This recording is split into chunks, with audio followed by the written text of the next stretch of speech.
మర్రి రమేష్ గారు నమస్కారం. నమస్తే. నమస్తే. నేను రఘునందన్ అండి, తెలంగాణ కళారత్నాలు యూట్యూబ్ ఛానల్ ప్రమోటర్ని. తెలంగాణ కళారత్నాలని యూట్యూబ్ ఛానల్ ప్రమోటర్ని. కళాకారులందరినీ ఒక డిజిటలైజ్డ్ డాక్యుమెంటరీస్ చేస్తున్నాను అన్నట్టు. ఒక 1000 మంది కళాకారులు, ఇప్పటివరకు 400 మంది అయినారు. మీ కళా ప్రయాణం గురించి మా ప్రేక్షకులకు చెప్పండి. నా పేరు మర్రి రమేష్. నేను గత 4 దశాబ్దాలుగా ఉమ్మడి తెలుగు రాష్ట్రం ఆంధ్రప్రదేశ్లో ఐంద్రజాలికుడిగా నేను డాక్టర్ బివి పట్టాభిరామ్, స్వర్గీయ డాక్టర్ బివి పట్టాభిరామ్ గారి దగ్గర శిష్యరికం చేసి 1980 సంవత్సరంలో ఇంద్రజాలం నేర్చుకొని దాని తర్వాత 2020 వరకు సుమారుగా 4 దశాబ్దాలకు పైగా ప్రపంచంలోని దాదాపు 40 దేశాలలో నా ప్రదర్శనలు ఇచ్చాను. నా ప్రదర్శన అన్నీ కూడా మర్రి మాయాజాలం పేరుతో చాలామందికి సుపరిచితం. ఏ దేశాలకు వెళ్ళారు? నేను Dubai, Sharjah, Muscat, Abu Dhabi, Ras al Khaimah, Fujairah and Australia, Singapore, అమెరికాలోని నగరాల్లో కూడా నేను ప్రదర్శనలు ఇచ్చాను. ఇంతవరకు ఎన్ని ప్రదర్శనలు ఇచ్చి ఉంటారు? దాదాపు ఇప్పటివరకు నేను 30,000 ప్రదర్శనలు ఇచ్చి ఉంటాను. రాష్ట్ర వ్యాప్తంగా, ప్రపంచవ్యాప్తంగా 30,000 ప్రదర్శనలు ఇచ్చాను. మన దేశంలో ఎక్కడెక్కడ ఇచ్చారు? మన దేశంలో నేను ఇవన్నీ చోటంటూ లేదు, ప్రతి నగరంలో నేను ప్రదర్శించాను దేశవ్యాప్తంగా. మీ స్పెషల్ ప్రయోగం లాంటిది ఏమన్నా ఉందా? నాయి చాలా ప్రత్యేకమైన, నిజానికి మ్యాజిక్ అంటే మనం అక్కడక్కడ చిన్న చిన్న ఫంక్షన్లో జరిగే స్కిల్స్ ఇట్లాంటివి చూస్తుంటాము, బాడీ లోడ్స్ అవన్నీ కూడా. బట్ అది ఇట్స్ ఎ బెస్ట్.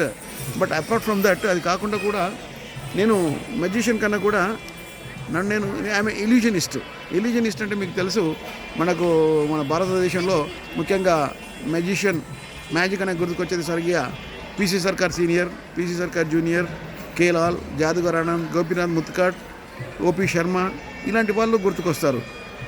ఇల్యూజన్స్ ఏంటంటే ఉన్నట్టుండి ఒక చేట స్టేజ్ పైన ఒక ఏనుగును ప్రత్యక్షం చేయించడం, దానికి క్షణాల్లో మాయం చేయడం, అది స్పెషలైజేషన్. అట్లాగే ఉన్నట్టు మాయం కావడం, లేదా ఒక అందమైన అమ్మాయిని ఒక టేబుల్ పైన పడుకోబెట్టి 2 ముక్కలుగా ఒక పెద్ద సర్కిల్ సాతో 2 ముక్కలుగా కట్ చేసి మళ్ళీ అతికించి మళ్ళీ ఆమెను బతికించడం, ఇలాంటి పెద్ద పెద్ద అంశాలతో దాదాపు నేను ఒక 3 టన్నుల ఎక్విప్మెంట్తో, 24 మంది సహాయకులతో, ఒక సొంత బస్సుతో 2005లో భారీ ఎత్తున ప్రదర్శనలు ఇచ్చాను. మీరేదో గవర్నమెంట్ ఆఫీసర్ కూడా అనుకుంటారు కదా? Yes, you're right. నేను చాలామంది నన్ను ఒక ప్రొఫెషనల్ మెజిషియన్ అనుకుంటారు, ఎందుకంటే ఆ ప్రొఫెషనల్ మెజిషియన్ స్థాయిలో చేస్తున్నారు కాబట్టి అలాగ అనుకుంటారు.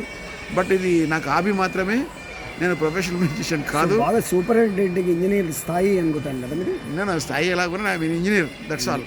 ఐఎమ్ ఇంజనీర్గా నేను ఉమ్మడి ఆంధ్రప్రదేశ్లో నుంచి కూడా తెలంగాణ ప్రభుత్వంలో ఎగ్జిక్యూటివ్ ఇంజనీర్గా నేను 2020లో రిటైర్ అయ్యాను.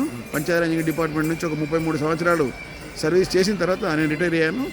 దాని తర్వాత కూడా ముఖ్యంగా నాకు ఎందుకంటే వృత్తి ఇంజనీరింగ్ కాబట్టి ఇది ప్రవృత్తి మాత్రమే. ఇంద్రజాలం అనే కళ అనేది ప్రవృత్తి మాత్రమే. ఇంజనీరింగ్గా ప్రస్తుతం నేను ఇన్స్టిట్యూషన్ ఆఫ్ ఇంజనీర్స్ ఇండియాలో తెలంగాణ స్టేట్ సెంటర్కి, మీకు అందరికీ తెలుసు, the institution of engineers India అనేది చాలా గొప్ప ఆర్గనైజేషన్. 1920లో అప్పటి నుంచి ఉన్న ఆర్గనైజేషన్. నేను ఇటీవలనే ఈ ఆర్గనైజేషన్కి, మన తెలంగాణ స్టేట్ సెంటర్కి ఆనరీ సెక్రటరీగా ఎలక్ట్ అయ్యాను. కంగ్రాచులేషన్స్ అండి. థ్యాంక్స్ అండి. మా ఛానల్కు మీరు టైం కేటాయించి మీ ఇంటర్వ్యూ ఇచ్చినందుకు. ఇప్పుడు యూత్ గురించి మీ అభిప్రాయం ఏంటి? ఈ కళారూపం మనగలుగుతుందా, లేకపోతే జీవనోపాధి ఉందా సరిగా? ఇది చాలా మంచి ప్రశ్న అడిగారు, ఎందుకంటే నాకు కూడా ఈ విషయంలో చాలా అసంతృప్తి ఉంది. ఎందుకంటే మేము యూత్ అంటే, నేను యూత్ ఉన్నప్పుడు రోజులు గుర్తు చేసుకుంటే, ఇప్పుడైతే నేను యూత్ కాదు, 2020లో రిటైర్ అయ్యాను. So I'm around 63. బట్ అప్పుడు మనం చూసుకుంటే మంచి సమాజంలో వాల్యూస్ ఉండేవి, విలువలు ఉండేవి, సంబంధాలు ఉండేవి, బాంధవ్యాలు ఉండేవి.